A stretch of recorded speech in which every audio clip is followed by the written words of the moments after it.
Signor Perconti, Geografia del vino mette in relazione paesaggio, cultura, architettura e produzione vitivinicola. Qual è l'idea che ha guidato la costruzione di questa rassegna e quale sguardo desiderate offrire al pubblico sul territorio del vino? Sì, quando abbiamo cominciato a pensare a questo progetto di realizzare una mostra sul vino, in particolare sul rapporto tra vino e architettura, abbiamo anche pensato di organizzare una rassegna di incontri in modo da poter approfondire alcuni temi legati a questo mondo del vino che è molto complesso e articolato. Ed è così appunto è nata l'idea di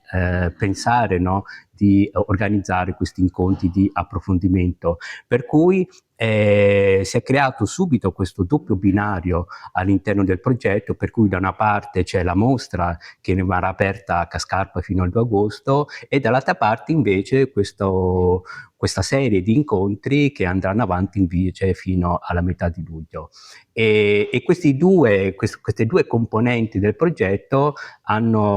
si sono attivate proprio nello stesso momento, proprio il giorno in cui abbiamo da una parte inaugurato la mostra e dall'altra invece abbiamo tenuto questa tavola rotonda in cui abbiamo chiamato alcuni esperti del settore in modo che insieme facessero una sorta di fotografia dello stato del mondo del vino con anche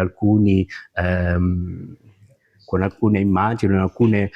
ipotesi su quelli che potevano essere i scenari futuri possibili. Ecco. E poi ecco, quello è stato l'inizio di una serie di incontri, adesso siamo al secondo incontro, che ci danno la possibilità di approfondire alcuni temi del mondo del vino da diversi punti di vista. Quest'oggi abbiamo la possibilità di sentire il direttore del consorzio di tutela del Conigliano Valdobbiadene il Prosecco di OCG,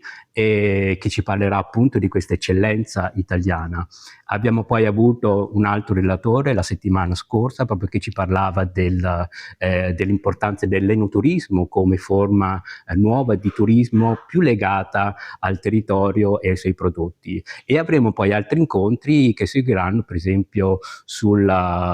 quello che è un altro importantissimo valore di questo territorio di Conigliano e Valdobbiadene, che è appunto questo valore paesaggistico e culturale legato appunto al riconoscimento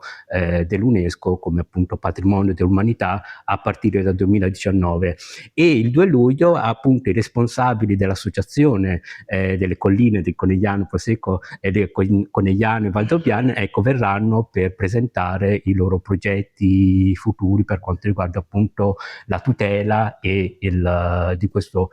patrimonio paesaggistico. E naturalmente poi ci sarà alla fine anche un incontro che riguarda invece l'architettura, perché è una delle parti che abbiamo preso in considerazione. Ecco, in questo modo pensiamo di poter dare a chi viene, ecco, anche solamente ai curiosi, la possibilità di approfondire alcuni temi che riguardano questo mondo del vino che è molto articolato, molto complesso e che richiede appunto delle guide particolari per poter essere compreso ancora più in profondità.